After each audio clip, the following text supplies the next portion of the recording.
Mic check 1 2 1 2. All right. Welcome to the It's the Real Podcast. We got all our friends in the building. We got Eric, aka Jewish McCurley. We got Jeff, aka Glasses Malone. And that's it. Even if it's not much to get to, we gonna get to it. God damn it! Shout out to our Spotify listenership, our YouTube viewership. Why are you? No, it's not like Obama. Our Sam's Club membership. Shout out to our Sam's Club. No one wants to hear your Obama. I think they'd rather hear us do Joe's Loud. Jeff, this is that energy we needed right here. Everybody who's got their library cards. Jeff. Yes. We gave the people what they wanted. This is for Parks Hive. This is for anybody who wanted the Joe Budden bingo card finished. No, we still need Erickson, Savon, Lexington, Sin. Hold on, Jeff. Gonna let the hook rock. New Eric and Joe. New Eric and Joe. I'm so excited. And you know what's weird, actually? When we were asking people who they wanted, some people were like, you need to get Joe Budden's dad. We need to get Joe Budden's dad? Jeff, I'm just telling you what the people want. Well, I guess my problem would be not with Joe Budden's dad. My problem would be need. No, of course. Like people. Well, no. That was the whole thing with this. People were like, we don't hear enough from Parks. We need to know his story. Well, okay. Here it is today. Here it is. It's like the guy doesn't speak for, as he says, 6 hours a week already. They need that insight that only we can give, you know? We are the Talking Joe Budden podcast. Is that the reality? Is that who we are? Are we really? Is that all we should do? Well, I will say we didn't have Parks on for a very long time because we didn't want to be that.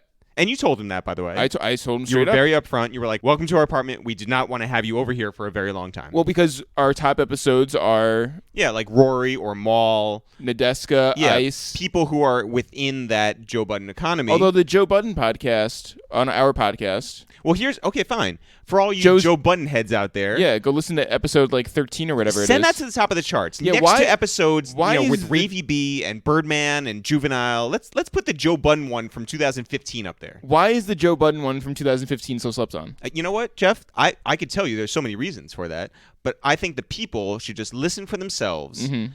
That's your task this week, guys. We helped you out. Mm-hmm. Parks is on the podcast. Yep. You help us out. Let's bring that random episode from 2015. I mean, it's not that random. Joe Budden on A Waste of Time with It's the Real. If you really want to do like a random episode. To the top of the charts. Do like... J Parks? Yeah, do J Parks. Why not?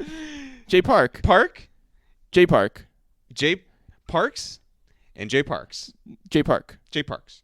J Park. No, it's like Joe Budden's. Yeah, and Meek Mills. You're doing J Parks. Yeah. J Park's the...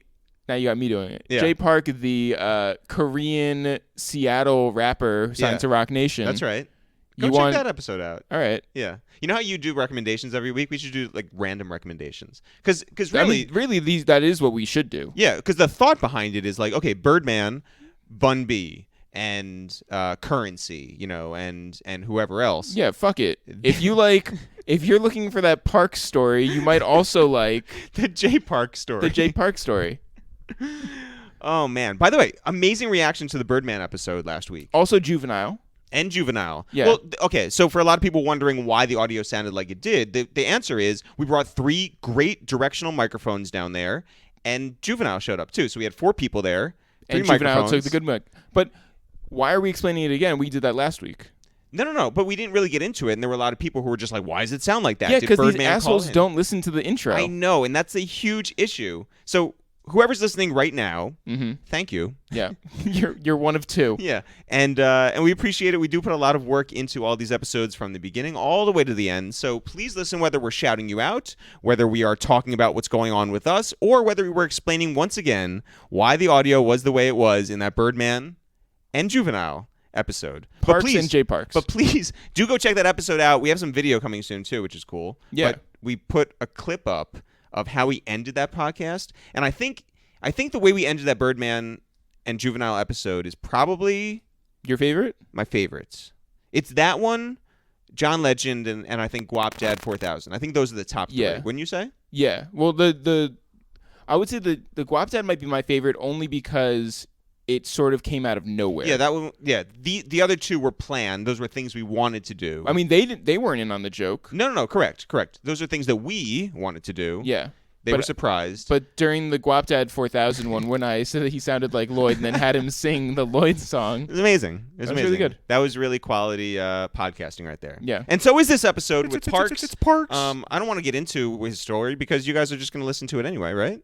Or whatever. But if you don't know who he is, he's the fourth guy on the Joe Budden podcast. he's actually a really, really wonderful dude, a great human, a great engineer. A tall drink of water. A tall drink of water. And yeah, that's funny too. When people see the picture and they're just like, oh, Jeff, you're not the tall one anymore.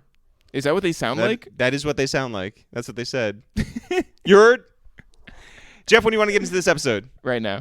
Yo, what up, it's Eric, a.k.a. Richard Knievel, a.k.a. Stuntin' Like My Daddy. Yo, what up? It's Jeff, a.k.a. Mood Music, a.k.a. Parks and Emotional Wreck. Oh, there you go. Wait, how are you Mood Music and Parks and Rec? I'm Parks and Rec. Fuck out of here. Hey, it's Parks, a.k.a. Parks on the Board, a.k.a. Big Red, a.k.a. all the other shit they make fun of me for. Levi's, man. I don't know. Yeah, it's your third favorite podcast. Waste time with It's the Real. Parks, what's happening? Chill, man. How you guys doing? Yo, good. Thank you for coming all the way up to the Upper West Side. Yeah, it was a troop. It was a long haul, but I made it. Yeah, you traveled like 3 days to get up here. Yeah, it was And crazy, then you man. went across the street and started knocking on the wrong door. Like, there's no 1K. What the fuck? How's it going? Good, man. How are you guys doing? Good. Is this weird to do a podcast in someone else's home? It's nice, man. Yeah, it's got a nice little setup here. It's a little different from my little Queens hovel. Yeah, but when you have people over, do you like go into extra sort of... Do you clean up for Joe Budden? Yes. Yeah. You do? Yeah. Yeah. Well, with a limit because we're gonna smoke cigarettes and drink and Sure. spill shit. Yeah. So, and Joe spills things all over my whole house. So On any like control boards, computers, any no, of that? thankfully, no. Yeah. I sit and guard all that shit. Has that ever happened? Probably. That's always like our biggest concern when we go to like, a studio out in LA or something like that and they still have the old like SSL boards or whatever. Yeah. We're like, what is that for? They're like, oh, to hold drinks. And we're just like, well, that seems stupid. Yeah, it kind of is though. Can I just say, everybody who's listening to this podcast is going to be like, these guys talk so fast. Like to the point that like I just had like this very self-realization. I'm just like, oh my God, we're all talking like the Micro Machines guy. Yeah, and I just had a coffee. We're gonna get this. Yeah, we're gonna get this podcast done in 45 minutes. Yeah. But I want to start here first. When you guys were on tour this last time, Yeah. You did LA first? Yes. And how did that go? It was good. We're figuring it out, but it went really well and people enjoyed it. So, and we had fun. Yeah. But we're always trying to make our shit better. Yeah. In general. And then you went to the Bay next. Yes. And in that period of time, Nipsey was killed. Yes. And there's a lot to that, but as performers and as people who need to sell an entertaining night for people, what was the discussion like behind the scenes before you did that show? I mean, it was tough, man. It was tough. We were all sad and fucking teary-eyed and listening to Victory Lap and, you know what I mean? We came out to Blue Laces, I think, and ended, I forgot what the other song we ended with was. But we wanted to still just have a fun show. You know what I mean? We wanted to come out and pay respects, have a lot of fun, and then pay respects on the way out. We didn't want to have it like a depressing, sad show. Yeah, I mean it's a tough sort of line to toe. It is. You know? It is. Like we had an intro last week where we spoke about it. You guys dedicated a lot. Thank you. You guys dedicated a lot of your today's episode, but the previous one too. Yeah. But a live audience is different. That's a lot of people who are probably going, feeling the same things that you're feeling, But also feeding off of your energy. Yeah. Yeah. And you do want to be funny. That's a tough one. So it is. It's a tough line to tread, but we all want to cheer up in those kind of situations. You know what I'm saying? Like, rest in peace, Nipsey. Yeah. And then you got to, break some people up in the audience. Yeah, exactly. What better way to make people happy than to break up some happy homes? Yeah. You live in Queens. Correct. You tape in Queens. Correct. Where are you originally from, though? Upstate New York. Whereabouts? Elmira, New York. Oh, totally. Beautiful Jail. Elmira. Yeah, Yeah. well, Beautiful Elmira. I know it from like not going that way, but I went to Syracuse University. Oh, did you? So I would Okay. always see it, sort of as the. Yeah, it's not much there besides jail. Yeah. Yeah, Is that's that kind like of it? that's like the industry? Yeah, and hospitals. There's a couple hospitals. Dope. What did your parents do for a living? My were in mom jail. works in a hospital, okay. and my dad works for Allstate. Any siblings? By yourself? 2 sisters, Older or younger? older. I'm the runt. Yeah. I got beat up a lot. But you're a Okay, tall yeah. drink of Girls. water. So you like when did you actually like grow? Well, my sister was really tall too, so Not like- yours I didn't like outgrow 6'5". her. Yeah, I'm 6'5". I didn't probably start outgrowing her till high school. Are your parents like that? My dad's very tall. My Okay. dad's 6'6" or so. He's taller than me. So this didn't come out of like nowhere. No. Growing up there, what was it like? It's a quiet town, right? Kinda. It's a little bit hood, probably because of the jails to some degree. Not the hospitals. The hospitals are pretty tame, I think. Okay. Although, those nurses get a little crazy, man. It was it's a small town, but there was a little bit of shit going on, but not really. Do your folks still live up there? Yeah, they do. And how often do you make it back? A couple times a year. Mm-hmm. Christmas, Yeah, sure. Memorial Day weekend, I try to go up. Oh, right on. Yeah. Is Elmira lit on Memorial Day weekend? Like it's like Like Miami? yeah. Well, no, everything closes at 1 there. So Damn. yeah, Myrtle Beach. There's only so much lit you can really get. Mm-hmm. A lot of house parties, though. Were you outgoing as a kid? Yes and no. I think that I was pretty shy, but I wasn't like I was social. I'll talk to you. You know what I mean? Yeah. But like as a young kid, shy. By high school, especially once I found like pot and booze, pretty outgoing. Did you play any sports growing up?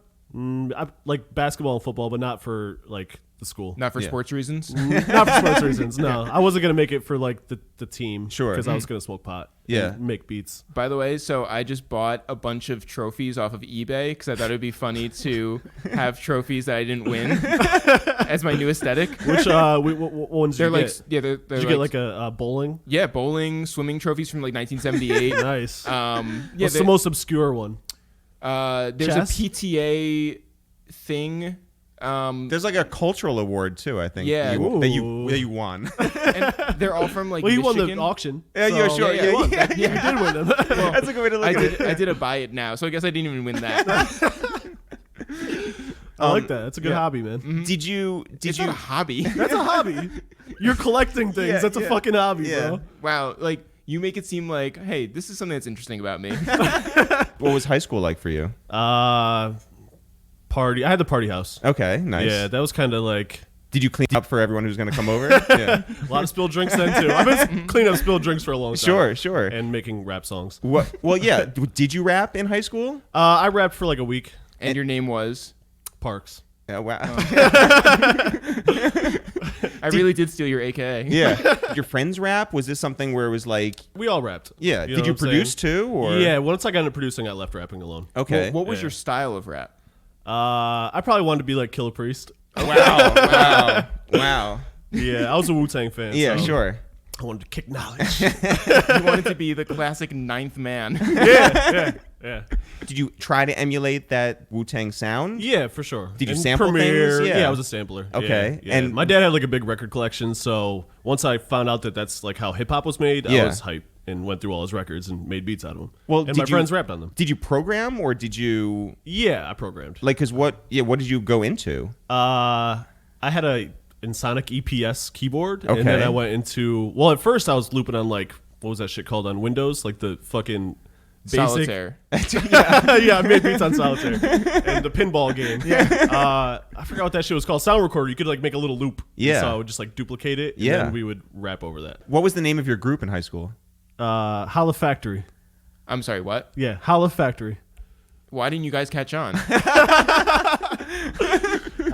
Tough to say, man. Tough to say. Are there any recordings out there on YouTube? I don't know. I don't think so. Okay. Maybe on MySpace, but I think that MySpace just died, right? yeah. No, but Finally, then the internet Someone like, rescued Wayback it. Machine, they rescued all 490,000 or whatever. technology's The crazy. Internet Wayback Machine. Yeah. Oh, I gotta get hip to that machine. Yeah. Were you like like the one producer in your school? There was one other kid he wasn't in my school. He was a couple years older than me. Probably like 5 years older. And 10 years older. what could you do with your guys' like career at that point? Not much. Okay, could you perform out? Were there talent shows? We did talent shows. Yeah? And won them, you know. Oh, that's we dope. held it down. Yeah, nice. The town wasn't really that open to like rap performance though at the time. Like Right. at Like it all. was always just like It's upstate New York. Yeah. and you're like the white kid who's trying to act black to everybody, right? At that point, Like that's their image. in not their that minds, you- I guess. Yeah. Did you travel to like Syracuse? Did you go to like A little bit. Ithaca, Rochester, Syracuse, Buffalo, Binghamton, a little bit. Binghamton? Yeah. Did you have any sort of goals for music outside of the central New York area? Yeah, I mean, we wanted to be fucking Wu-Tang, man. Yeah, but how do you become Wu-Tang? Well, it didn't really work out for us. Yeah, one, your name was too short. That's true. That's true. I need to have like a scientific I had goals name. to go on. And everybody mess did, that I think, but everybody was in the streets and going to jail and shit. Of your group? Yeah. Wow. Yeah, my crew was official. Including you? I went to jail, but not real jail. You went to jail? What, as like a tourist? Yeah, basically. Yeah, I got like arrested a bunch of times. But Oh, no, that's not like I didn't do actually- like a bid. A bunch of times though. Yeah. In town. Yeah. And Well, the town was like, because it was a jail town, it was like super policed. Like Yeah. there was like 11 cops per square mile or something. yeah, you can't go over the speed Insane. limit anywhere. No. Yeah. No, you got arrested for anything. And what did your parents think? Yeah, but like, you got arrested for something illegal, not for just like, sitting on a bench. I mean, kind of the one best time that I got, not the best time, the one memorable time that I got arrested, there was like one bar that had like the Christmas party every year, the only bar that was open. And open bar. no, not open No, I bar. mean, it but- was an open bar. past but- 1 a.m.? Yeah. Yes. Okay. No, Okay, no. yeah. 1 a.m. was always the cutoff. Yeah. And so after the bar let out, there was a bunch of fights and shit, and then the cops were out there like fucking people up. So I had a camera on me and was taking pictures, and I went to jail for that on Christmas. Wow. So that was tough. Like, yo, Dad. So I'm in prison. Oh my god. And not even jail. for anything cool, just for being like the guy who you were Yeah. the ninth man again. Yeah, exactly. Yeah, I was. I think they charged me with like disturbing the peace or something. And what'd your dad say when he picked you up? Go home. Yeah. Small town was rough. So the goal was to leave that small town? Yeah. Did I you would say so. Did you want to go to New York? Did you want to go elsewhere? Well, at first I moved to Chicago. I had a friend that was going to school out there, and he needed a roommate, so I lived in Chicago for like a year and a half. This is post high school. Yes, post college. Post college. Where'd you go to college? SUNY Oneonta. Oh yeah. Oh, Stonianta. Stonianta. Yeah. I doubled. I was in and out pretty quick. Okay. I went first. I went to community college, so then I went there for like a year and just did like 24 credits semestering. And by the time you got to Oneonta, what was your major? Did you have time to Music Okay. business. So moving to Chicago, Yeah. what was out there that you could sort of like get your teeth into? I interned at a studio called Hinge, which did Kanye West, a bunch of his stuff, Lupe Fiasco, a whole bunch of gospel records, jazz records, and shit like that. Okay. Well, how did you get the internship? Yeah. Applied, interviewed. Dude was like my Standard. age. He was cool. Yeah. Yeah. Yeah. They wanted you to do what? Pick up shit. Yeah. I was interning, so like pick up shit. It was actually a little more hands-on than a lot of internships are. Like I was setting up mics, and it was all analog, so it was all like outboard gear. They had to change all the knobs on for every single session. It was a pain in the ass, but it was a good learning experience. Were you good at it? Yeah. I'd already been cutting records and shit at that point, so like, independently with Yeah. my homies, but like I was very familiar with working in a studio. Well, were you familiar with like studio hours? Yeah. I've always been a night owl, so it was cool. 12-hour shifts? Oh yeah, Oh man. longer sometimes. And sleep at the studio? Yeah, sometimes. What sessions really stuck out to you in that time? I mean, the Kanye stuff definitely for graduation. Oh, so he was still recording there. Yeah, occasionally he was in New York, but when he was in Chicago, he would go there because that's where he kind of worked out of for his early career, and John Monopoly and all those guys were Oh, involved Kanye over West. there. Yeah. Yeah, that Kanye. Yeah, not the other Kanye. Yeah, those were all pretty memorable. Lupe's stuff was very memorable. Superstar and what was the other shit called? I don't remember. There's a bunch. The whole Cool album. Yeah. Did was down Lupe there. seem happy making that music? Yeah, that was when he was making like the music that he wanted to make. I think still. I can't remember. Like at this point, it's always like I just feel like he's always been upset making his own music. Like, I honestly don't even remember. Yeah, his first two albums I think were the songs that he wanted to make. You know what I'm saying? And then it was the ones that were after that he was just where he was like, doing like the disco songs and shit like that. Where Lior like stood outside of like Atlantic Yeah. Records and held Yeah, up the like you're gonna boombox. be a superstar, Yeah. damn it. So while you were there, did you have any sort of engineering experience with any artists that you really cared about? I mean, outside of those guys, I didn't really work with any like local or up and coming guys. I was still working with people from back home, you know, because I would still drive home for holidays and shit like that. And So they wouldn't bring their own engineers in? no, not typically. And did you like figure out like quickly how they worked or how they wanted to work? Yeah.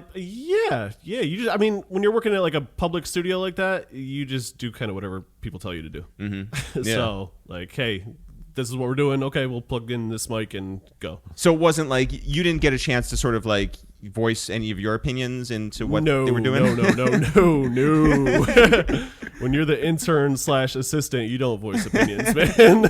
You do whatever people tell you to do and go get coffee if they want you to go get coffee. And you did? I did. Okay, yeah. I did. I was very good at getting coffee. Nice. Oh Okay. my God. Superstar. Yeah. Yeah, man. And how long did you stay there? Like a year and a half. Did you feel like that was going to be your home? Yes and no. The music scene, like I thought moving to Chicago, I thought everybody rapped like Common and Kanye, and that was really not the case. Mm-hmm. It was more trappy, early, I guess, stages of trap. Mm-hmm. Yeah. Or descendants of, or drill.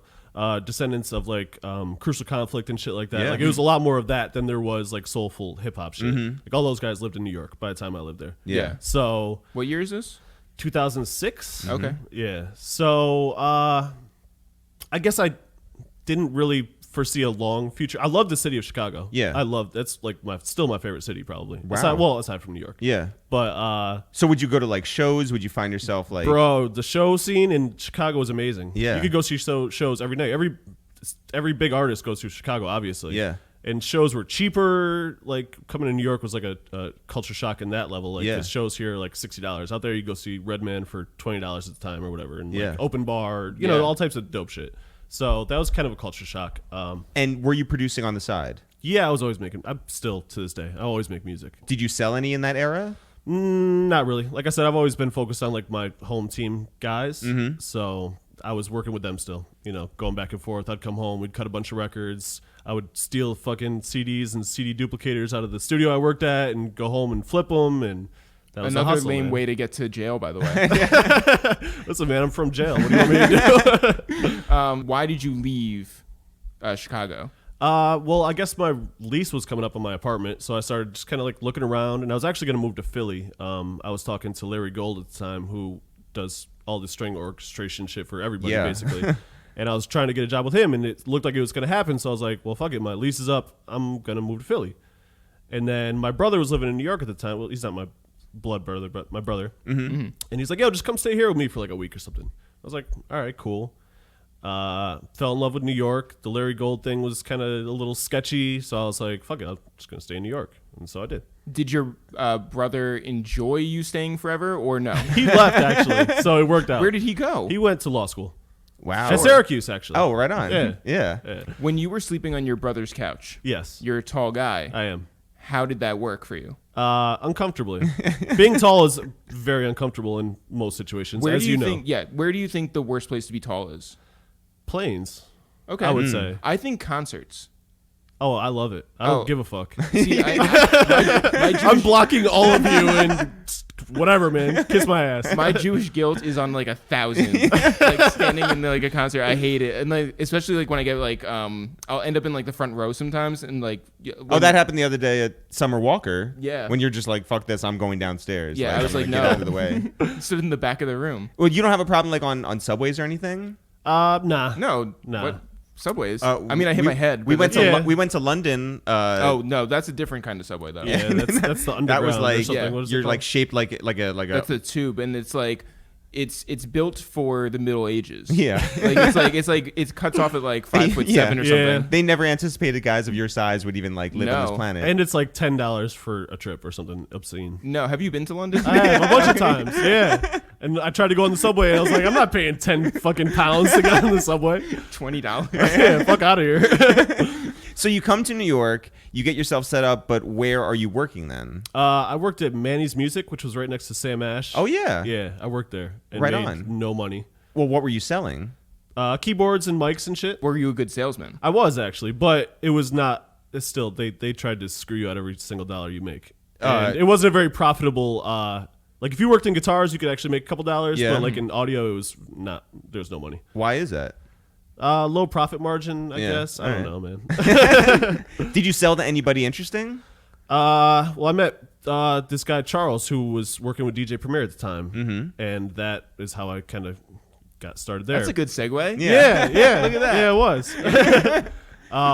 Actually, I sold to Sean Stockman, who has become a friend of the show. Wow. Ironically. Yeah. But there was a bunch of people, like Santana used to come in, and what's the dude's name from Fish, the guitarist? Oh, Trey? Trey. Yeah, Anastasio, wow. who apparently there was, lives like, around the corner from Willie us. Nelson used to come in a lot. Whoa. Yeah, there was like a lot of stars came in there because it was like a legendary music store, and no one knew that Sam Ash owned it. And so people still thought it was like an independent music store and like, let's go there. But it wasn't. It was Sam Ash.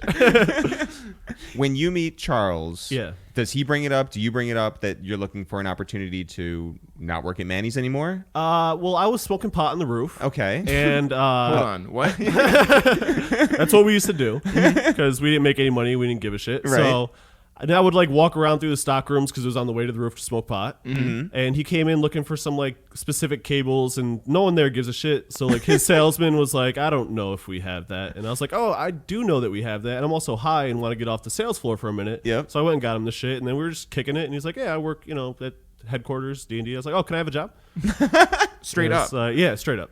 And he was like, You didn't say like, hey, I have experience. yeah, well, once we started talking. Okay, But gotcha, yeah. I'm kind of like, I shoot from the hip pretty quick Yeah. with people. Yeah. So I was like, yeah, can I have a job? And he's like, we are looking for interns. And I was like, all right, cool. This is my experience, blah, blah, blah. He's like, all right, great.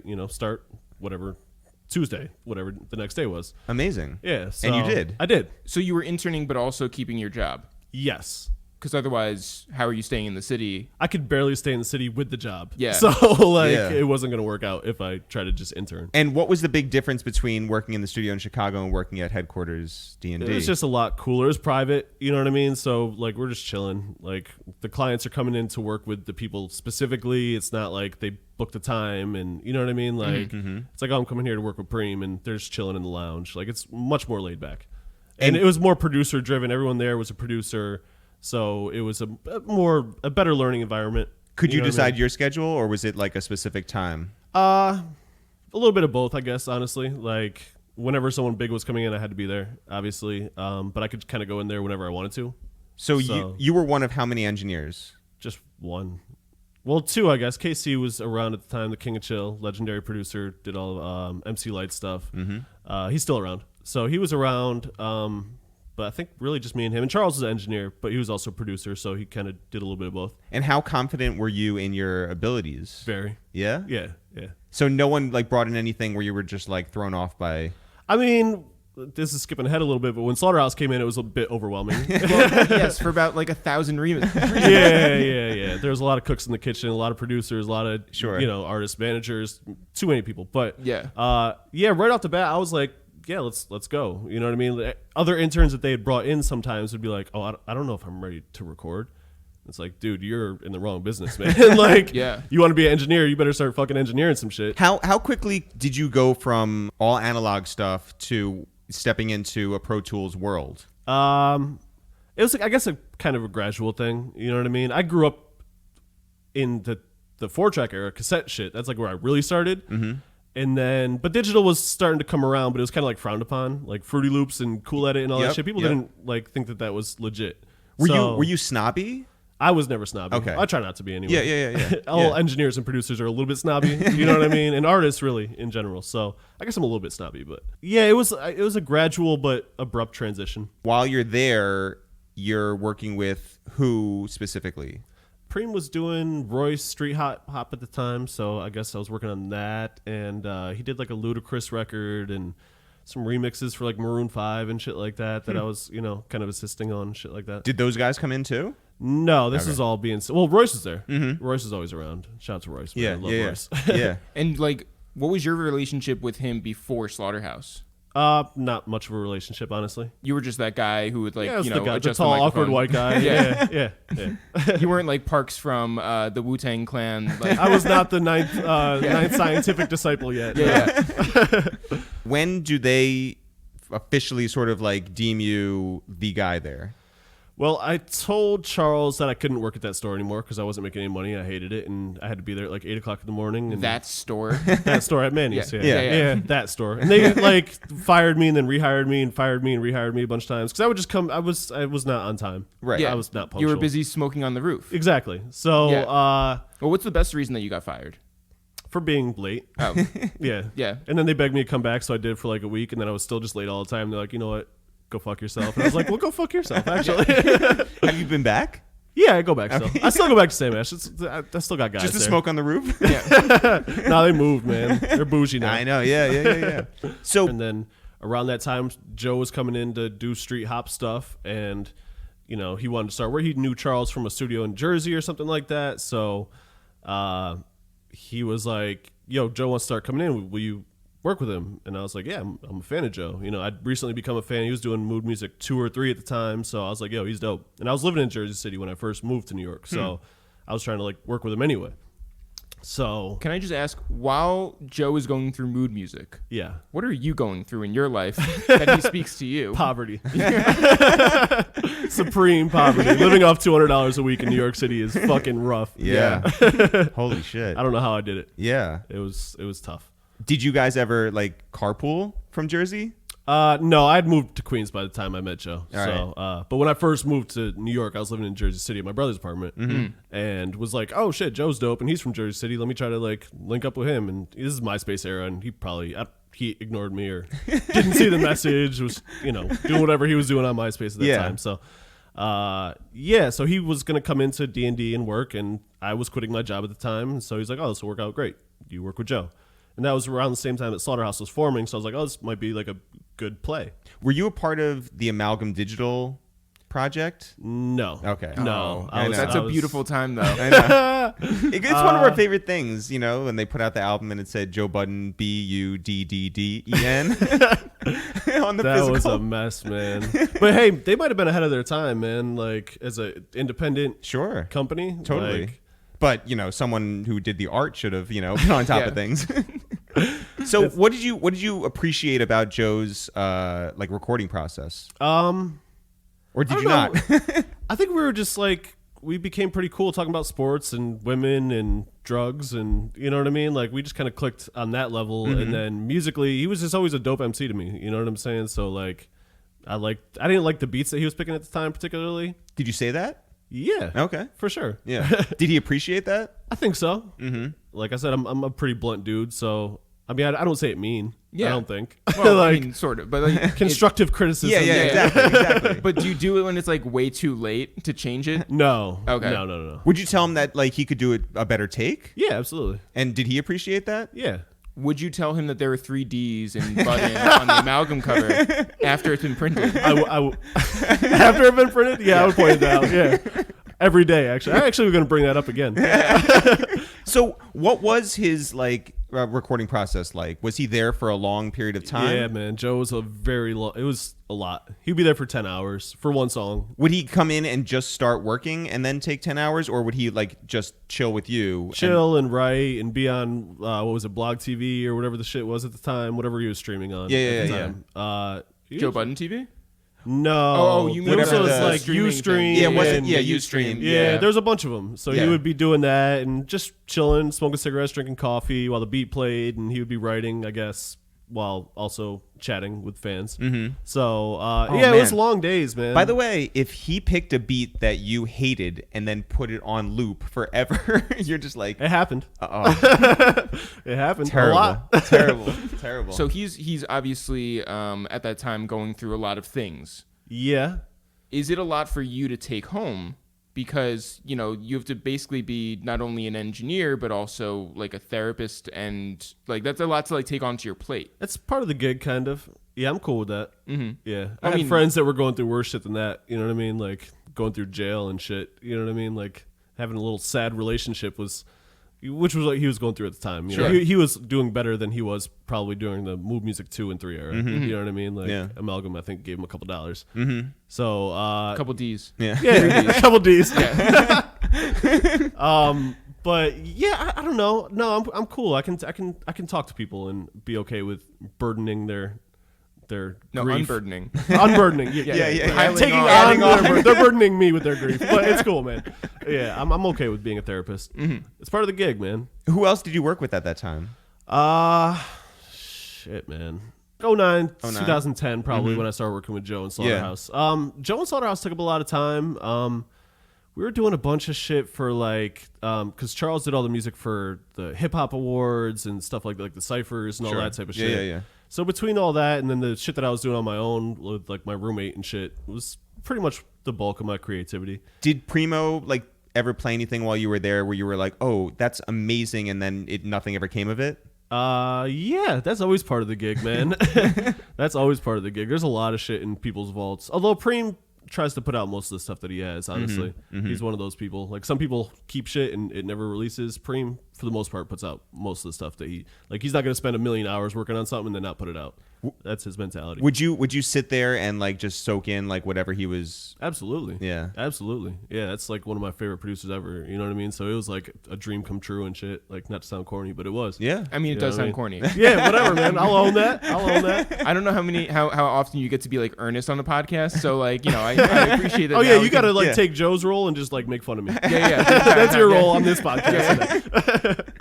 And I was working with like Showbiz and DITC at the time, who were also some of my favorites growing up. So doing a lot of that stuff. Underground hip hop shit, man. That's what I love. Yeah. So it was great. Did you ever play them any of your stuff? Yeah, I did. Did they say anything? Sometimes. Okay. Like, oh, that's cool, man. Yeah. Or whatever, or walk in. That and be is like, not oh, what they said, though. Well, they would say it in a different way, maybe, but That's cool. Great. Yeah. that's cool, man. Like real white sounding.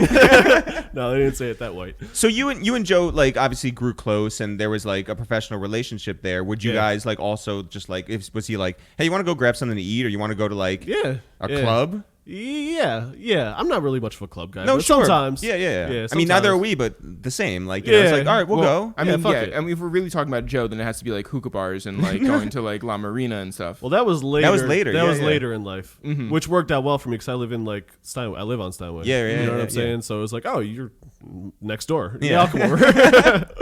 Do you think you became known as Joe's guy, or do you think that you were still like the D&D headquarters guy? It's funny. It's still to this day. It's kind of a little bit of both. Certain worlds know me as Preem's engineer, Preem's guy, or Showbiz's guy, and some people know me as Joe's guy. I guess the public more knows me as Joe's guy because he says my name on rap songs and puts me on podcasts and shit. Yeah. Did you ever think about leaving New York in that time, or were you like, I'm so settled here? No, I mean before I started working and like actually making money at D&D, yeah, probably. I probably considered going upstate because I was making $200 a week and eating rice every day. Yeah. Like only rice. Yeah. And drinking like a beer a week that I could afford. Yeah. Which is not my lifestyle. Right. No, yeah. Like, when was the first time that you were like flown out to actually engineer someone's session outside of the city? Shit, I don't really know. I still don't do that much because I'm too busy in the city to really like fly. Yeah. But I became Joe's DJ probably 2011 or 12. Which was something that you were comfortable with, or? Yeah, I was the DJ for my crew growing up. So, I had to learn his shit on stage, his mannerisms, when he wants to cut the record, shit like that. Yeah. But yeah, that's that's when I started traveling a lot, I guess. Did that come from necessity, or was that something where he was just like, no, I like you, I'm comfortable around you? And a little bit of both. His DJ at the time flaked on him for a couple shows or some shit. Damn. So he needed someone to fill in, and I was like, I'll do it, man. And he's like, well, yeah, that makes sense. You know all the songs, you record them all and mix them all, so yeah, come on. Yeah. And were there any times when you were on stage and you like absolutely fucked it up? Yeah, for sure. Absolutely. But I mean, I would be just like following what I was told before or something. You know what I mean? Like, hey, we're only going to do 2 verses of this song. But then like the crowd is feeling it, and I would cut it at 2 verses because that's what they told me to do. Yeah. You're like, yo, what are you doing? Like, the crowd was feeling it. And you're just like, yo, I just wanted to make sure like the audience, knew every word, Like, I want to make sure they hear me. Nah, you just got to run away and say my bad, man. Yeah. So with the genesis of Slaughterhouse, we knew those guys on the early end too. We obviously like did the sketch video with them. I was there for that. At D&D. Yeah. And to our recollection, here's how we understood it to be, right?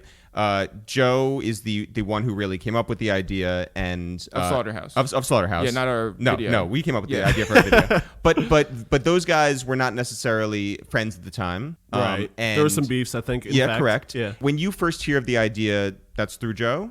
Probably from the internet, honestly. Really? Yeah, I probably saw it on the internet. I think that was right around the time when Joe was going to start recording there, and I was like, "Yo, Charles, he's got this group thing happening, so like, yeah, let's do that." What was it like recording with all those guys then? I mean, is this like a It was backpacker's dream? Yeah, I mean, kind of, but they were all still like, aside from Royce, who had been around for a while, they were all still fairly up and coming. You know what I mean? Like Joel and Crooked, at least. Yeah. So yeah, it was a backpacker's dream, but it was very hectic, man. Meaning there was 4 MCs, 3 managers, label guys, producers. Everyone's fucked up. Like no one was sober at that time. You? Like, I was probably sober. Okay, yeah. But that was like Joe's pill era. Like Royce and Crooked. Everyone was drinking. I probably drank a little bit, but not like someone had to be sober. Yeah, sure. And also, I was getting yelled at all the time, so like I didn't want to be your drunk fault? and getting yelled at. And you were only eating rice. Yeah, exactly. It was tough. And well, they had the $1 slice spot now, so that was. Would they Yeah. would they choose to be in the studio together to record, or was this something where it's just like someone's a morning guy, someone's an afternoon guy, and someone's a real late night guy? Yeah, just doing shifts. It was like a little bit of both. Like Joe is more of a morning guy, and Joel would be more of a morning guy, so they would come in, but they would also be guys that would want to stay kind of all night, and it would be overlap. I think on the first album, though, for the most part, everyone was there roughly at the same time. Mm-hmm. For the shady stuff, it would be a little bit different, Right. Like more shifty. Yeah. Which would mean I would be there for 16 hours, but it was cool. And but for the first album, that was recorded in how long a period of time? A week. That's crazy. Yeah, it's insane. Did you feel like it could have gone longer? No, I think it was right. It was right. And there was some stuff, like I think we did like one extra song like a week later or something like that, but the bulk of the album was done in a week. That's a lot. Yeah. That's a lot of Well, lyrics. and so Yeah. you mixed it. I mixed, I assisted on 2 or 3 of the songs, I think, but I recorded everything. Okay. Did you have enough time like to sort of like let everything sit? It seems like it's a fast process. It was very fast. I think the last couple days we brought everybody in and played everything back, and everyone voiced their opinions on songs and shit like that. So you couldn't really take it in until the end. Well, where do you like to like test it? Nowadays in my earbuds, I think the most. Which like the Just ones that because Apple gives you? Yeah, the shitty Apple earbuds. Yeah. Just because it's the most universal thing, and Yeah, everybody it's what has everyone them. listens Yeah. to on. Yeah, yeah. And my speakers at home, I like to listen to. You're doing a marathon session. Yeah. How do you keep yourself up? Coffee, water. Well, you send someone else to get your coffee. Now, Yeah, yeah, man, yeah. Or actually, no, I still like to do everything Okay. myself. I'm a little hands-on with everything in life, too much. Coffee, water. Don't really drink too much or smoke. Like people always want, hey, you smoke? Nah, not Right. yet. You know what I'm saying? Like I'll fall asleep. Have you fallen asleep at the board? No. Okay. No. Okay. No. I have eventually said, listen, guys, it's 7:00 in the morning. I'm going to bed for a little bit. Yeah. But that's about it. Yeah. Okay, so you smoke cigarettes. Yes, I do. Joe Budden smokes cigarettes. Yes. What was your brand versus Joe's brand of cigarettes? I mean, Joe's a Newport guy. I think he's very well known as being a Newport guy. Well, he doesn't have like the chain like Nori does. That's Like, true. Yeah. That's true. He's got to step his shit up. Yeah. I'm an American Spirit guy. They're organic. Wow. They're good for you. yeah. Hey, American Spirit, if you're out there looking for a sponsorship. Did you ever collect any like of the cartons that you had to like send in for like I've never been jacket or that much whatever? of a cigarette smoker. Oh, I'm actually a pretty light cigarette smoker. You don't get like a Marlboro jacket. No, Yeah. That'd man. be so I've never been a dope. point guy. Marlboro man. That is not me. Have you worked with any singers who like were just like, hey, no smoking in the studio today, and I just need a really like Clean. yeah. Yeah, and people that have like asthma and shit like that. Like I work with Pharoah Monch a lot. He has asthma. And So what does that mean for you? I smoke outside. Okay. It's fine. I like to smoke outside anyway. I'm not like an indoor smoker. Like it's kind of filthy But to I me. feel like because you're such a blunt guy, you might just like wreck his environment for him, like wreck his lungs. Oh nah. Well, what do you do? I'm on a a- respectful person. What do you do on a plane when you're going to London? By the way. Oh, it's fine. I can not smoke for a while. Yeah? Yeah. Okay. Yeah. I'm That's a pretty tame smoker. Like I take a couple days off a week. Mm-hmm. Like I try to maintain my addictions. Right. You know, keep them somewhat healthy. Yeah. I guess. Yeah. Everything in moderation. Yeah. Yeah. Yeah. Well, how many cigarettes does that mean a day? I smoke like a pack and a half a week. So I thought you were gonna be like a pack and a half a pack day. and a hell half a day. fucking Yeah. no. That's not moderation. I feel like we have different. I would ideas die. of American what- spirits will kill you like quick if you smoke that much. Okay, so when Well, you're that's making what happened to the Native Americans. Jesus. when you were making $200 a week, you could barely afford food. That's true. Maybe not afford rent. That's true. What you did you could- do for cigarettes? Yeah, $30. Hand rolled cigarettes. Wow. Oh. Yeah. So which is everybody a thought you were filthy interesting. fucking habit, man. Like Wait, did you ever find a half-smoked cigarette no, on no. I wasn't that on bad. the subway Yeah, platform? how grim. That's grim, man. Luckily, my roommate Brian, who did the paintings in the background, by the way, Yeah. shout out to Brian. Yeah, he that's smoked Brian. too, so we could like share in our poverty cigarettes and shit. Wow. What did Brian think when he saw you guys on tour and you had the replicas? He thought, yo, I'm gonna invoice them. Yeah. Fairly, go ahead, man. Yeah. So the Slaughterhouse 7 days are just super intense. What do you do right after that? I guess, did you guys like start touring after that? They did. I wasn't touring with them at the time. I toured with them later, though. Because they all had their own DJs that were ready to do that? Yeah. Frequency did their tour DJ duties for a while until he produced a bunch of hit records and said, fuck that. And I said, all right, I'll do it, man. Yeah. And did you travel by bus with them? Bus. No, we traveled in like with Slaughterhouse. By the time I was DJing for them, they were with Shady, so we traveled fairly comfortably. But Yeah. with Joe, man, we were like in Tahoes and shit, like literally driving across the country in an SUV. Wow. Who was in your Tahoe? Everyone. It was a Tahoe, man. You can't say that we were traveling in Tahoes plural. Oh no, just one Tahoe, man. Did you drive? I got this reputation as being a bad driver. Fortunately, By whom? Everybody? Joe. Okay. No, because one time we drove from it was part of the tour. We drove from Dallas to LA, and they woke me up at like 4 a.m. and were like, "Yo, can you drive for the last I hour?" thought that you were already At the driving. wheel? They woke you up. No, and I was They like, woke me I up, might have been you know. swerving a little bit, and so I Yeah. got this reputation as a bad driver. Damn. So I didn't really have to drive ever again, Great. and that was great. Yeah. Because I'm not a bad driver. I'm a pretty good driver. Right. No, you definitely are not a good driver. How many times were you stopped in Elmira? Anybody Oh, a who lot. says I'm not a bad driver, I'm a good driver, you're a bad that driver. loudly. Yeah, I know. Well, I mean, I grew up upstate. We had to drive a lot. Yeah, you know what sure. I'm saying? Like, so I can drive. Yeah. But I was perfectly happy not driving. What Right. kind of car did you have at 16? I had a Volvo, like an '84 Volvo. A station wagon or? I wish, man. Okay, yeah. It was like the most analog car ever. There was nothing electric in it. It was all Right. gas powered. And So like, What was the biggest problem with it? nothing. Oh, Wow. Well, eventually the ignition broke, and then I had to start it with a screwdriver. Really? Yeah. So that was awesome, but then bad because I had a crazy ex-girlfriend that stole the car because she knew you could start. 'Cause she got it- with a yeah, she brought her own screwdriver. And she drove it in the side of my parents' house. Did you hold on? Wait. No, I don't know where you were gonna go with it. Now I have a million questions. Sure. She drove it in. She stole it and stole it and she stole From it my and parents' drove driveway, and then drove it into your parents' house. correct, not like through the wall, but No, like it over wasn't some like a Jimmy fucking Kimmel prank, but like she drove it into the side of your parents' house. Correct.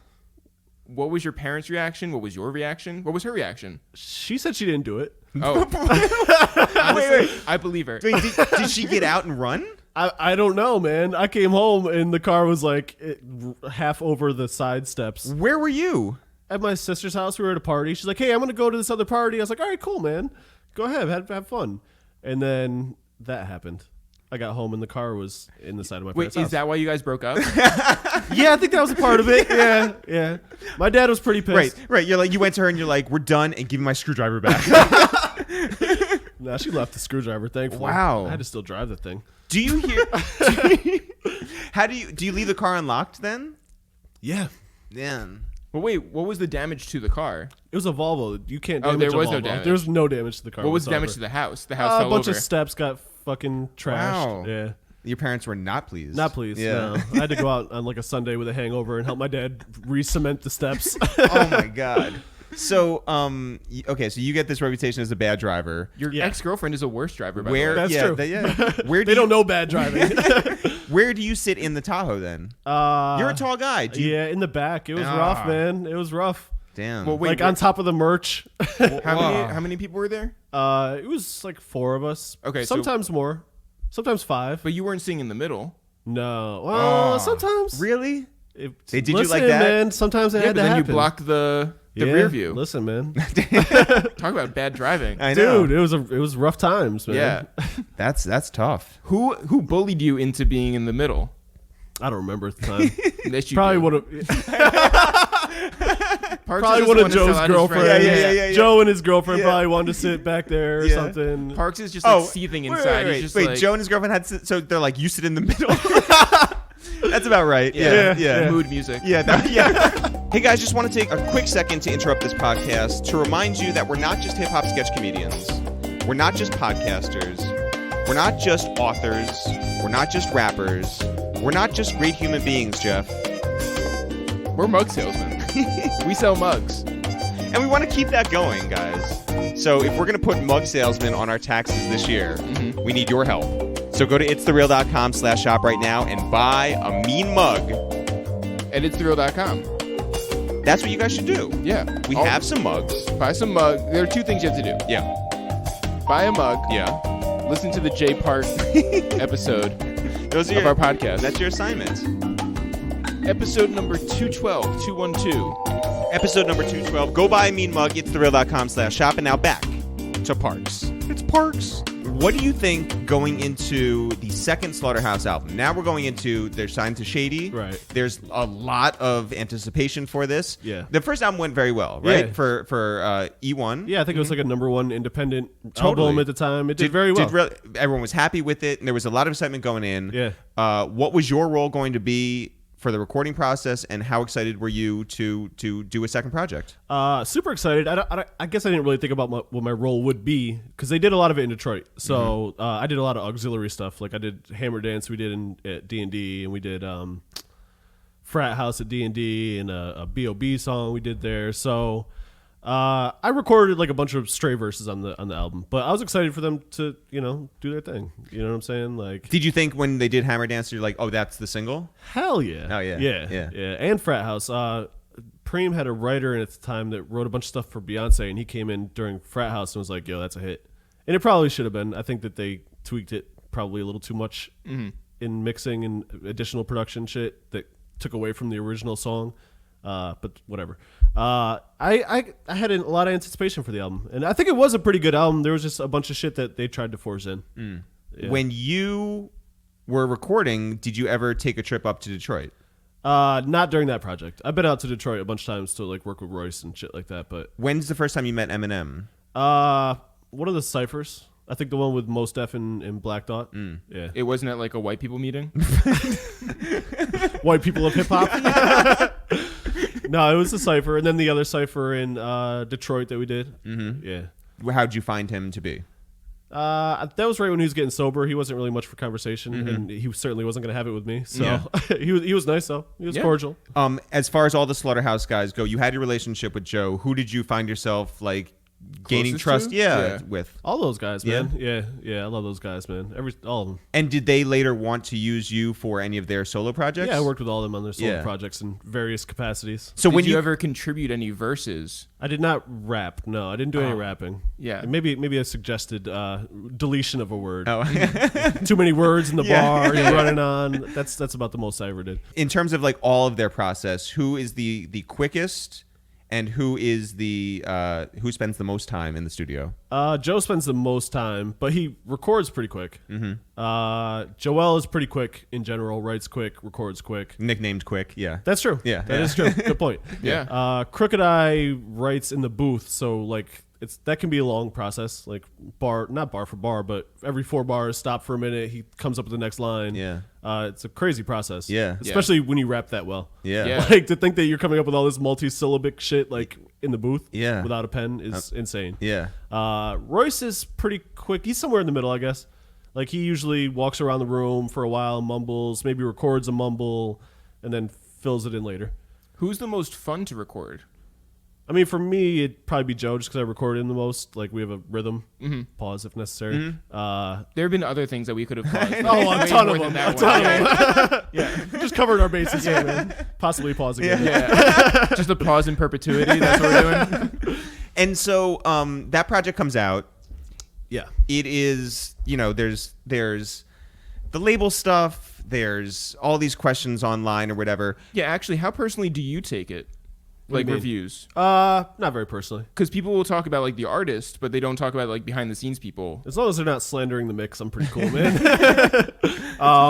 I don't take much stock into reviews, and a lot of times I understand what like.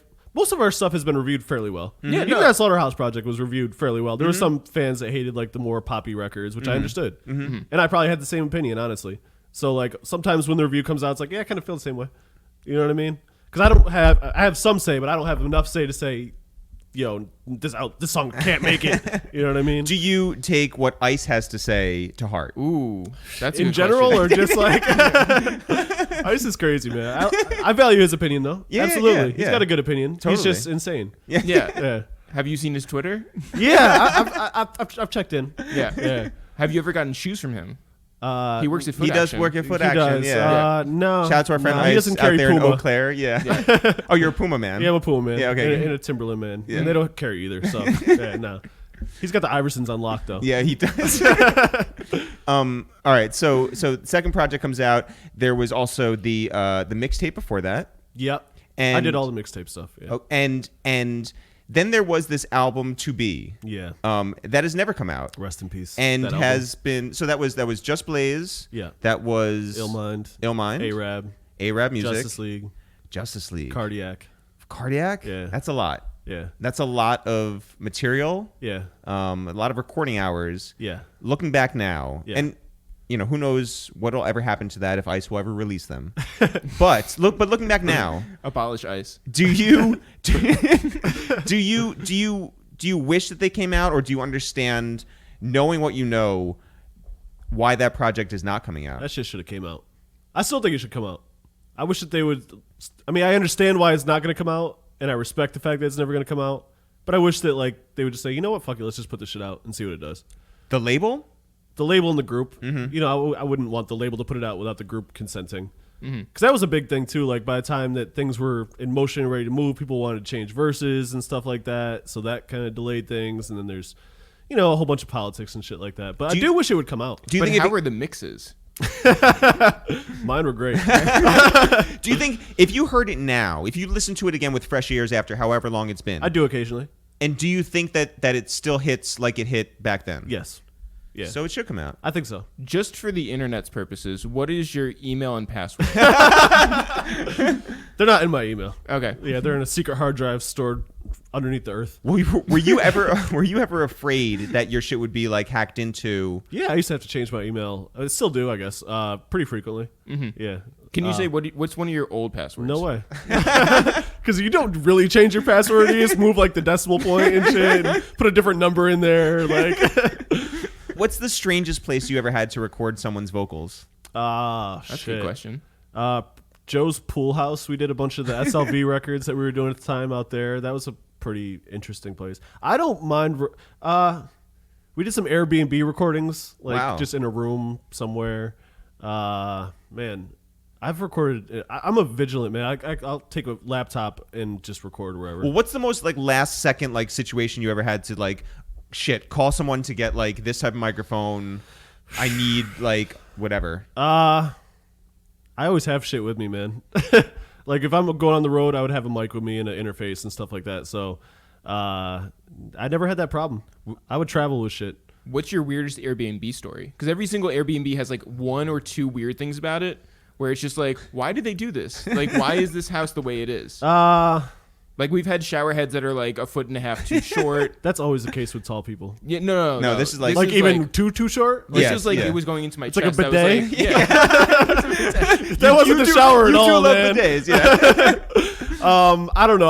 I don't do Airbnbs that much, fortunately, because I think it's kind of a weird thing. Like as a society, relying that much on other people is kind of scary. So I try not to do them Yeah. that much. Did you ever have a situation as a DJ where you came in and the equipment was not up to par? Every single time. Even though you have a Every rider. single time. Yeah, they never honor the rider ever. And shit is broken half the time. Like I got real good because you can on Serato you can just run. It's called internal mode where you're basically just playing the MP3. Yeah. I got real comfortable with that. Like fuck it. Yeah. This will work. I'm not scratching a thing. Okay, so when you were on the road with Slaughterhouse and they had their whole thing, Yeah.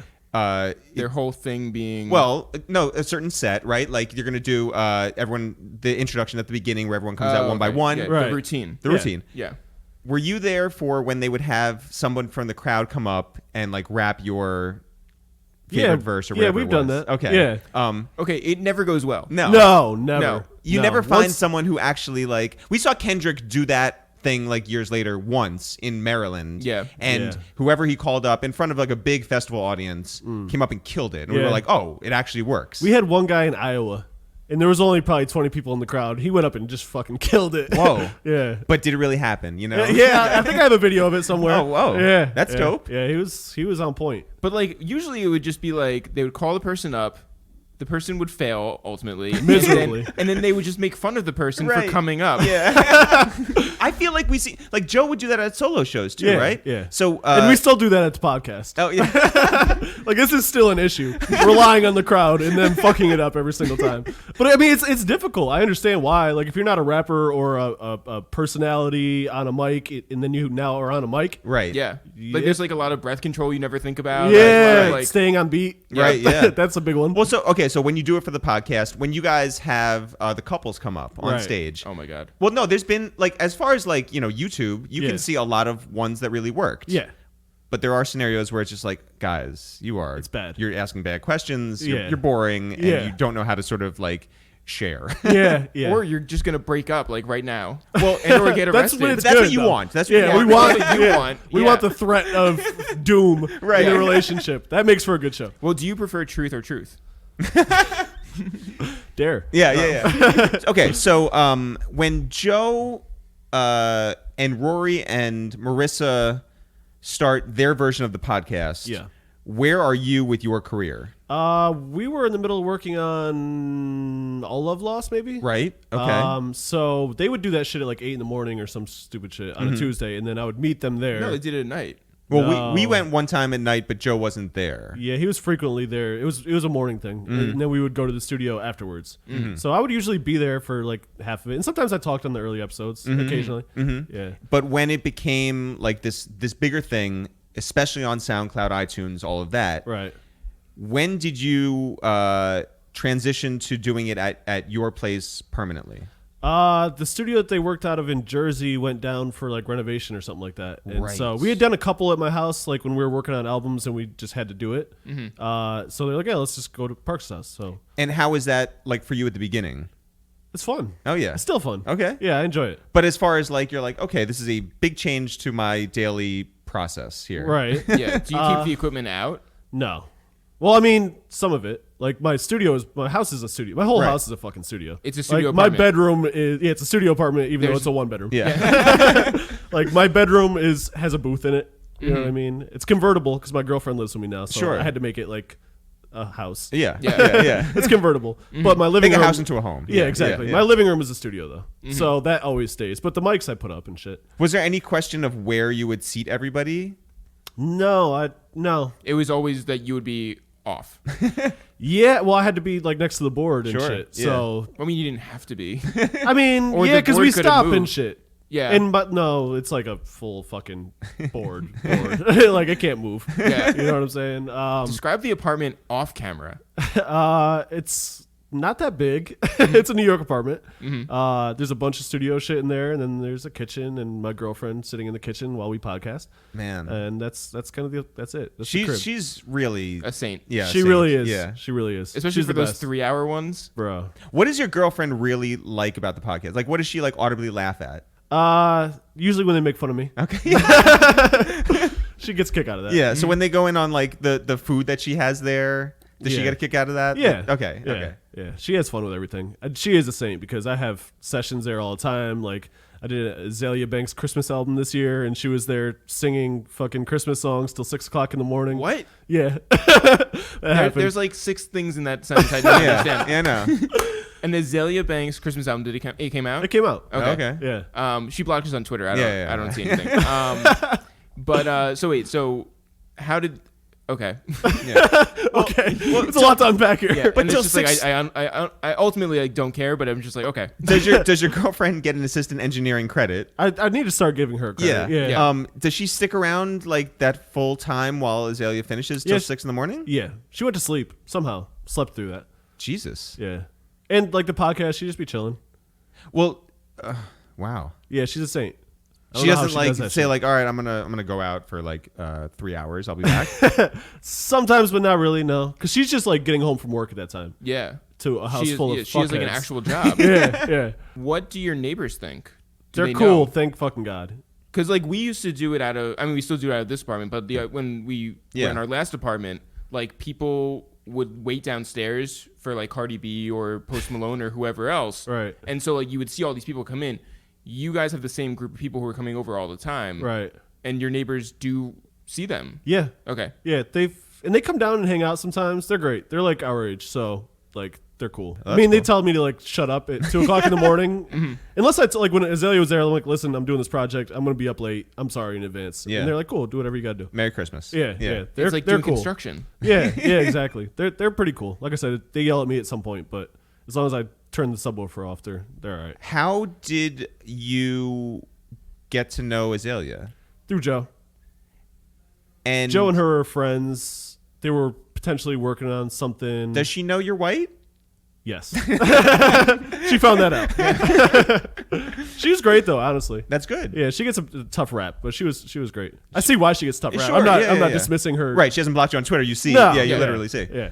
So when the podcast starts to really take off, and before you even go to Spotify, do you feel that yourself? Like when you just move around and people are just like, "Oh, I know that guy from the podcast." Yeah, and it's crazy because I'm not on camera, so Right. like it usually happens when I talk. Mm-hmm. They're like, "Oh shit, you're Parks." I'm like, "Damn it, you caught me." Yeah. Like So they like, just know my you'll just voice. be like talking, and somebody will come up to you and be like, "Oh my God, you're that guy." Yeah. Yeah. That's happened to us. That like, a has couple happened to times. us, yeah, I'm and sure. actually recently too. But Yeah. but that's a weird thing. They're just like, "Oh, now I know who you But are." also, it's Right. because like our faces are more out there than yours. Right. By the way, so I'm doing this collage for our 250th episode, Okay. and finding a picture of you Difficult, right? very difficult. I'm out there. Yeah. But it's tough. Yeah. Yeah. I'm not like a selfie guy. No, but now you have to be in like the tour pictures Yeah. or videos. Yeah. Well, was there ever a conscious move by you that you didn't want to be part of that?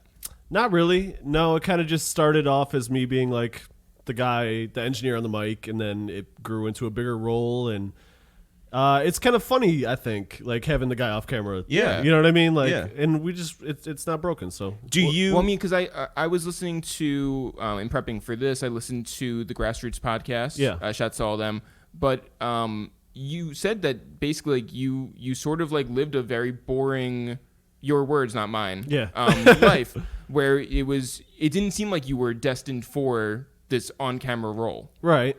I don't care, man. Like I don't care about being on camera. Right. I'm not saying I don't want to be on camera. I'm Right. okay with either way. Mm-hmm. Whatever y'all want to do. Yeah. You know what I'm saying? It's like my thought process. Well, is it like a weird thing for you when like literally the internet at large seemed to just demand this interview? Right. Is that like a weird thing where it's just like people want to know my story? Like, No, I don't think it's weird. We're on a pretty big podcast. Yeah. And I talk a lot, so people want to know me.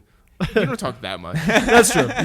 I'm the least of the four. But Were you happy when Joe started using a drop for you? yeah.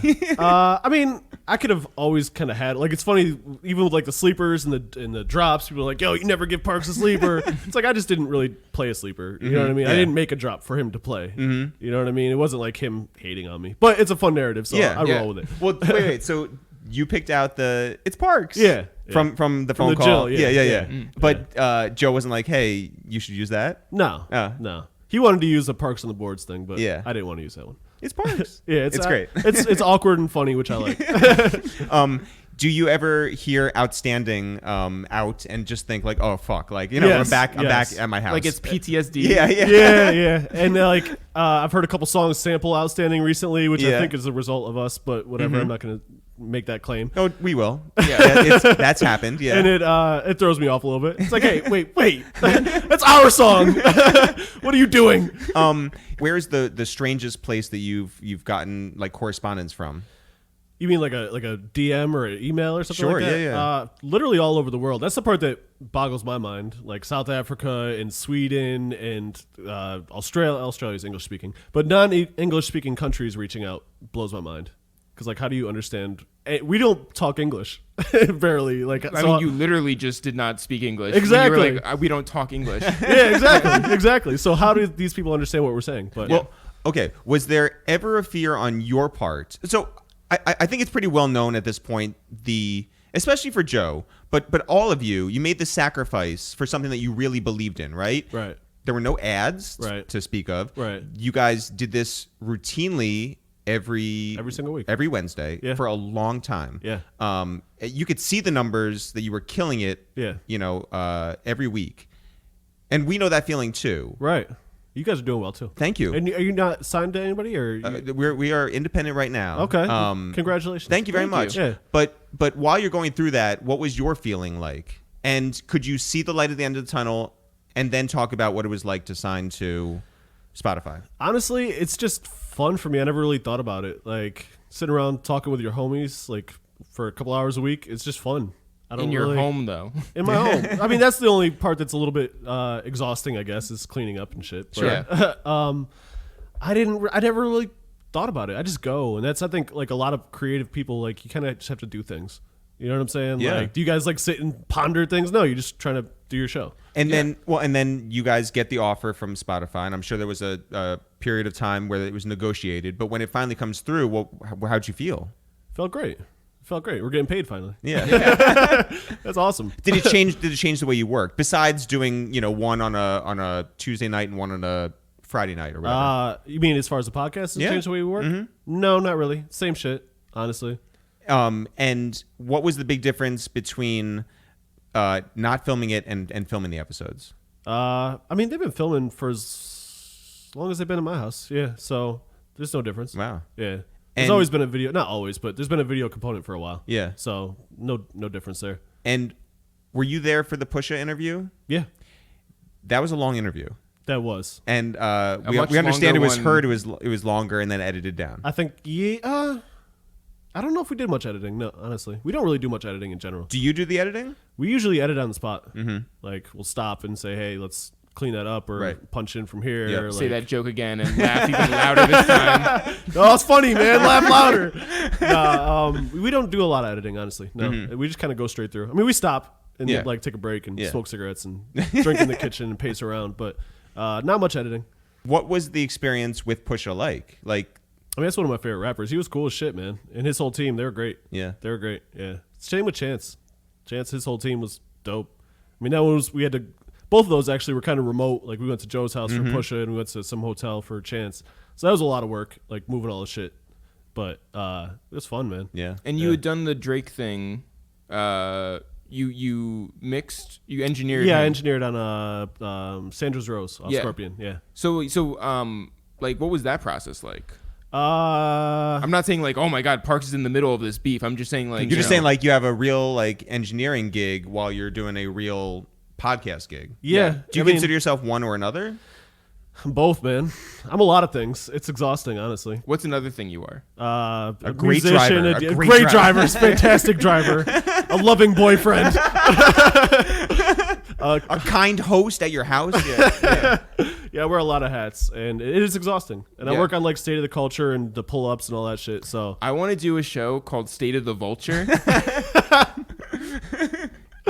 But I don't know who else would be on it with me. But other white people. Yeah, sure, Oh, yeah. No, I got that part. Yeah. Yeah. Eminem. Yeah. So We'll bring it up at the next white people meeting. So when you do all of these things, does your family understand what you do? Yeah. My sister listens to the podcast, That's cool. and she buys the albums that I work on, even if she doesn't like the music. That's really nice. My parents, they understand. I don't think they're really tuned into what the fuck I'm doing.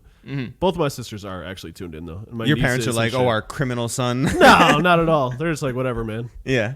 Come home at Christmas. Do you hear from? Well, you didn't even come home at Christmas last time because Azalea Banks was that's recording true. until 6 a.m. Do you hear from old high school classmates at up in Elmira? Yeah, a lot of them, because they live in various cities that were on tour. So they're like, "Oh, I'm gonna come to Tampa," or whatever. Do you Yeah. get free tickets? Yeah. Wow. If it's- yeah. Yeah. There's the Elmira, connection. Yeah. For sure. The handshake or the wave. Yeah, For the sure. Central New York feeling. Yeah. What are some other hijinks you guys get into on the road? Like I remember, like there was a video of Joel. You want to steal our fucking show set? Yeah, I see what you're doing. Yeah. What are your other secrets?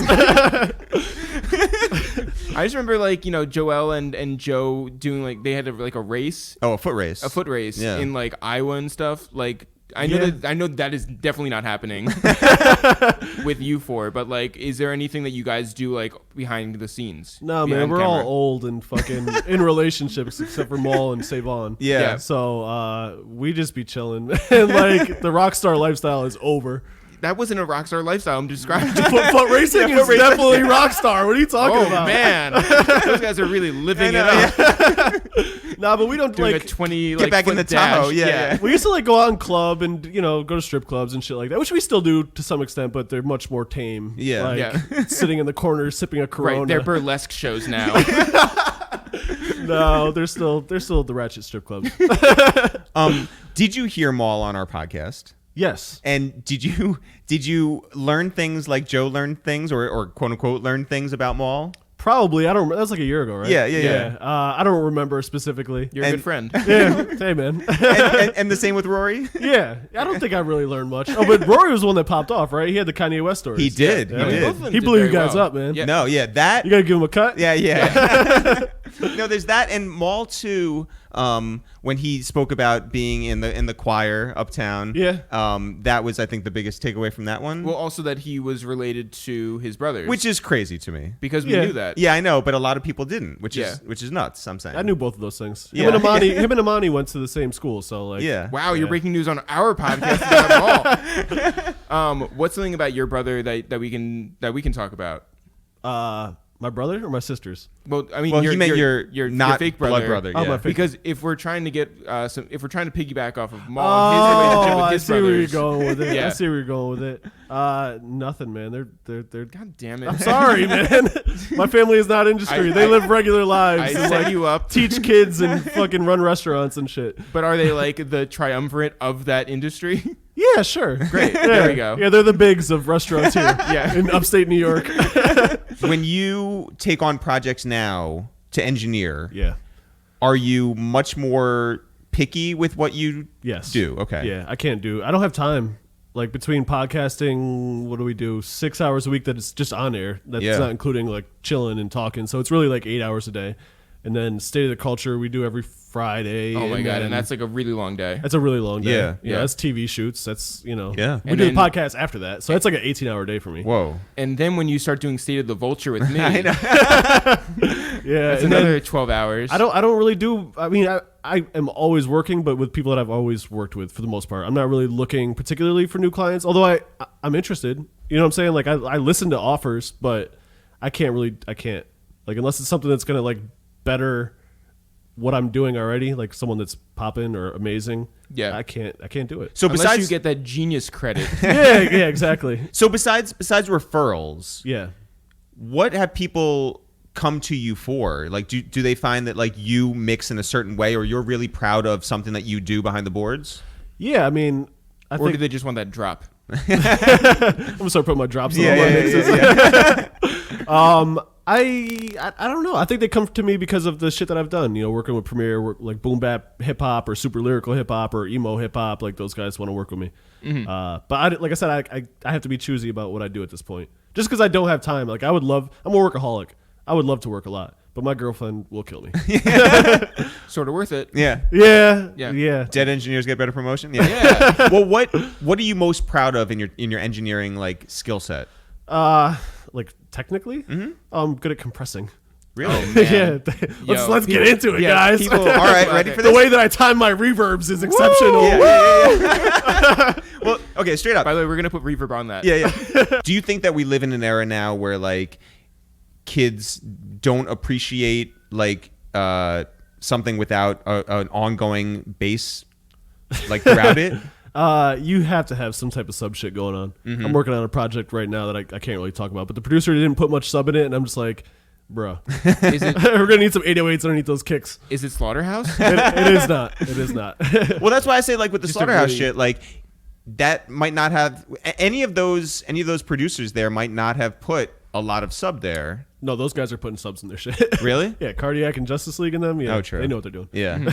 And okay, so you're working on a project you can't talk about. I'm working on a lot of projects I can't talk about, unfortunately. Really? This is a bad press run. Yeah. Well, that's exciting. Yeah, it is. They're big projects, but like I work with producers a lot, and if shit isn't like solidified on their end, I don't like to talk about it. Mm-hmm. You know what I'm saying? Yeah. Like, I don't want to be the one to leak the information because Yeah. that might fuck up their business. Sure. So, yeah, sorry. What do you make of the Damn it! That's the only reason you're here. What do you make of the thing recently where instead of using actual samples, they bring in players now to create a sound and then sample from that bank? That's amazing. Yeah. That's amazing. And Yeah, I it keeps your try to money. encourage people to do that. Like musicians that I know that are trying to like be producers and shit. Like I be telling them like, yo, forget trying to make beats, man. Make samples. Yeah. Because like it's honestly the same money, and it's easier and it's more useful because everyone is sample. At this point, there's not much records that you're gonna find that have not been used, and you're not gonna creatively flip something that much differently from someone else. So. I think it's good for the economy of musicians, man. Like all these guys that play guitar really well that haven't had a way to make money in hip hop can now make money in hip hop. So it's great. When you're recording a podcast and you guys get into a discussion on the inside baseball, and you guys know a lot between the four of you, Right. Do you ever feel you're like, oh man, like we're sort of giving away state secrets here? Like this is like, Nah, man. No, I like sharing information. And I think people want to hear information. The only part about it that is weird is when people are tuning in about shit that they don't know about. Like not people on the podcast, like the fans. yeah. You know, so but that's part of the game. You know, if you talk about shit, people are gonna want to add their opinion. And it's like you don't know what you're talking about. Right. But I like sharing information, and it's fun to talk about it with people that also know about what they're talking about. Mm-hmm. Yeah. Well, who do you speak to on the podcast? Like, are you just speaking amongst the four of you, or are you like, Cognizant of a larger audience out there. I think I never really thought about it, but I think that oh no, we we're gonna just screw it up now. no, not at all. Yeah, I now think you're gonna that, be like, oh my god, my let me start addressing the engineer culture. No, man, we just I thought you were gonna be like, my tongue feels so big in my mouth, like Yeah. that sort of thing. no. I think that we just talk amongst each other, and there's a lot of people that like what we talk about because it's pretty relatable. You know what I mean? Totally. Like whether it's technical music shit or it's our girlfriends hate us because we work too much or whatever, people can relate to it. So I don't think that. I mean, I guess subconsciously we target an audience, but in the process of actually doing the podcast, I don't think about the audience per se. Your girlfriend, you said, is in the room, Yes. or like, you Well, know, in just the case, adjacent. Yeah. Is there any chance that she gets on the mic? No, she doesn't want to be a part of any of that shit. But what if I want her to be on the mic? I would like her to say some shit sometimes. Yeah. I think it would be funny, but she doesn't want. She's low key. But she never gets shouted out in the beginning either, by the way. That's true. Joe has a lot of friends in the room and That's never true. mentions Yeah. your girlfriend. Yeah. Uh-oh, now you're gonna have to bring this up. I know. Yeah. It's gonna cause some division. Do you look back now at the kid who grew up in Elmira and say like, I'm that same guy, just in a different city? Yeah. Like same values, same morals, Absolutely. same work ethic. Absolutely. Definitely. I probably work harder now. Actually, Well, you definitely work old hard. me was lazy. Yeah, when old you worked at Mannys. Yeah, definitely that guy. But you'd be lazy too for $200 a week. Fuck that. Yeah. Do you still have aspirations of making beats and selling them? More about producing albums for people I like and I Wow. fuck with. Yeah, I'm not really. That's why I guess I never worked hard at being a producer, is because I was never really just, oh, here's some beats, buy them for me. I don't want to do that. I like making albums, Yeah. which engineering and mixing has led more to than making beats and sending them off to some guy in Atlanta or Sure. whatever. And then plus my OCD, I don't want someone else to mix my shit. You know what I mean? So like, nah. So has being on the podcast and having your name being out there created a lot more opportunities than ever? Absolutely. Yeah. Absolutely. Unfortunately, I can't take a lot of them on because, like I said, I'm too busy. But I'm always looking for new talent and new opportunities. Absolutely. So people cannot reach out. They can, and I'll like I have my emails like right on my page and shit, and I do read them. I don't listen to every demo I get sent because that is impossible. But every so often, like I was on the flight the other day, I was like, "Yo, send me some links." And I listened to a bunch of shit, and most of it sucked. But there was like 3 or 4 good songs in there. Could you get Savon to listen to it for you? I wish. I gotta use my ears. Yeah. Like, the shit that I can notice, he might not be trained to notice. You know what I'm saying? Although I should find someone that has a similar ear set as me and like taste. But how do you do that? I don't know. I've never had an assistant or an intern or anything like that because I'm way too like Controlling well, I mean, and not trusting and. Well, I mean, it's the same thing with us. Like, you know, we were very hands-on guys who I don't know how we would do with somebody who, you know, had to do stuff for us. It just wouldn't work. Yeah. I don't. And plus, I like, what if they do some shit that is not me? You know what I mean? Like, play a song for someone that they weren't supposed to play, or I would lose my mind. Right. Yeah. Like, I couldn't do it. There is a kid who is on LinkedIn and says that they're our intern. They are not. Yeah. And like and is passing us business. Like people were reaching out to this person. Yeah. And it's Really? so crazy. Yeah. That's crazy. Yeah. You guys are popping. That's what makes me popping. Yeah, you have fake interns on LinkedIn, man. Yeah. You made it. No, I don't know. Honestly, you want to know how we knew we made it? I swear to God. We came on here and we were like, hey, we're not jealous of any other podcast. And that's like straight up, right? Yeah. The one thing that I just wish we had, though, like there's Joe Budden Fits. I said I wish we had Fits the Real. No, you don't. And someone did it, and then another one did it because there's FITS and FITZ.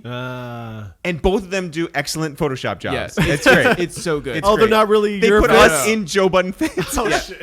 It's so That's good. kind of funny. Yeah. That's kind of funny. I have a couple Parks Fits page. They're Really? not very good. Yeah. Wait. What is the Parks Hive like known for? I don't know. The only thing that I saw, because I was trying to do research on you again, because although people do think that we put in a lot of research for this, we honestly don't. No, Because we want to get natural reactions. I like that. Yeah. Yeah. But I did look for you, and I saw on Reddit that people were like impressed with how your girlfriend looked. So there She was is that. beautiful. Yeah, She's very beautiful. Yeah, shouts to her. Yeah. Let her on the mic. Yeah, I'm sure she has a beautiful voice, too. Yeah. She Yeah, does. yeah. She does. Especially But yeah. with Parks on the boards. Yeah. Okay? Yeah. I'll sweeten her vocals up a little bit. Auto tuner. But so like, is there a thing where you're just like, oh, like that's funny that these people are like they want more of me? Yeah, I think it is pretty interesting. I don't know if I'm. I don't know how I would give more. I talk for 6 hours a week. Like, Yeah. what more do you want from me, man? Wait, what do you llisten to when you're driving? Not, I mean, like in the Tahoe, not like you just generally. Joe always puts on sad R&B. Dope. Yeah. Like Mad Janae Aiko and Yeah. random shit. Yep. Which is like I fall asleep to. Well, good thing you're not driving. Yeah, for real. What else do we need to cover? I wanna satisfy the Parks Hive in some way. Is there like some random fact about you that like we just haven't touched? I feel like we got a lot of random facts about me. Besides Premiere, who's the biggest producer you've worked with? I've worked with a lot of big producers. I gotta think about it. Everybody from the Golden Era I've worked with in one capacity or another. So like Pete Rock. Pete Rock, I've done some stuff with. All the DITC guys, Buck, Show, Lord Finesse. I've mixed some Knot stuff. Justice League, Just Blaze. I like working with producers as opposed to seeking out artists necessarily. I have a producer ear and they like that, I think, and I can communicate their language with them. And in the, I can't say the real world, the way it should go is the producer should have the final say on the song. So I would rather work with that person than someone that's going to make me do a bunch of shit and then I have to change it when the producer hears it and hates all of it. Do you like to push the vocals forward, or do you like? Depends. It depends on the song, depends on the artist, depends on the content. And if it's rapping, yeah, more forward. If it's singing, it can kind of be a little more musical. Did Joe put you on to Drake? Yeah, probably. Yeah. And did you see it from the beginning Yeah. for him? Yeah. Yeah. He was dope. Yeah. He had it all. I mean, he can sing, he can rap. He made What a music. brave opinion. I know, right? Really going out on a ledge here. Wow, thank you for that. Guys, I think Drake is really talented. Absolutely. And all right, you're working on the shows, working on music that we can't talk about. Yeah. Your relationship's great. Look, perfect. Yeah. Is there any chance of you doing a solo podcast? I would like to, but I have to figure out what I would want to talk about because I wouldn't want to make it like nerdy engineer talk. 'Cause Right. I feel like Yeah. that's really boring, and there's only like, if you even look at the numbers for like the engineering nerd podcasts that are like big, Yeah. they're not very big. No. So it's like, Maybe if you what's push the the point? vocals forward. Yeah, exactly. They're probably buried in the mix a little too much. Yeah, I would have to figure out a lane that I would want to do. Yeah. And it wouldn't be nerdy, or at least not technical nerdy. Right.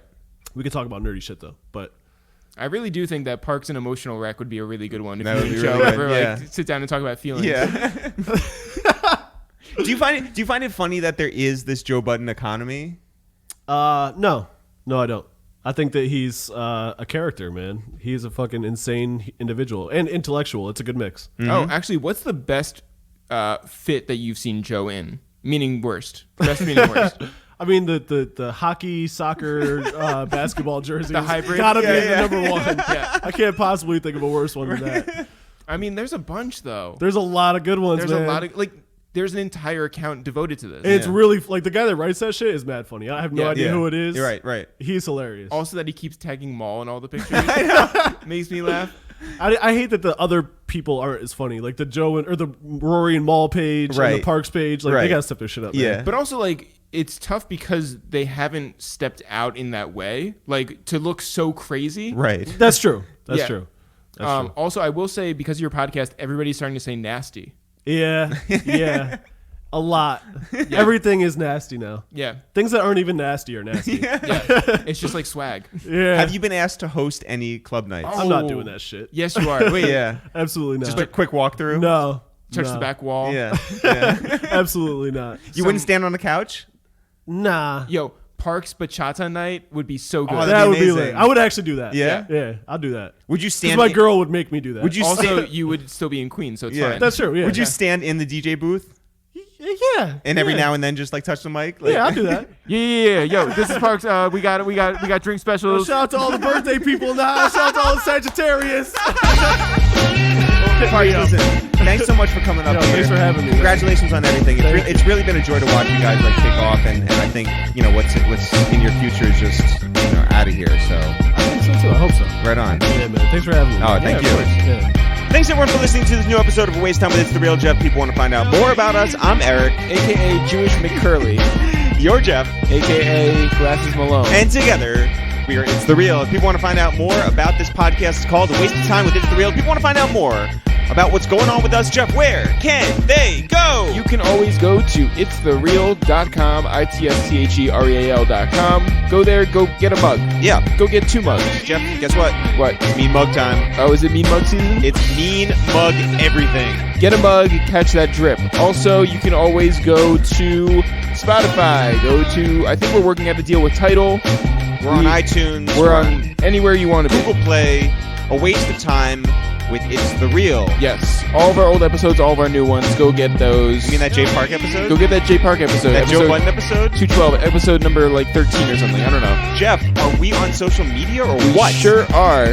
We just joined. Twitter.com/itsthereal. Also, Instagram at It's The Real. Also, Facebook at It's The Real. We're still on Facebook? We're still on Facebook. Who would have guessed?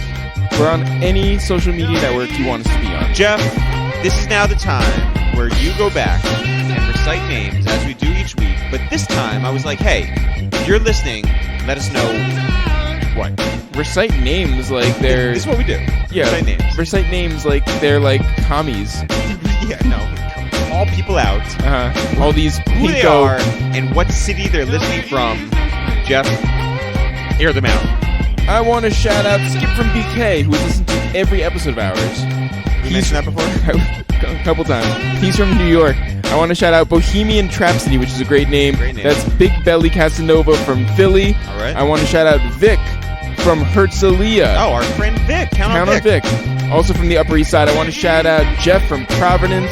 That's Jeffrey 5. I want to shout out Louis from Inglewood. I want to shout out Mag from Golden Gate, Florida. That's shot by Mag. Heezy the Great from Dallas. Let's also shout out Josh, a.k.a. JW Smiles of Uncool Urban Pod in Dallas by way of Akron, Ohio. Listen, Wow.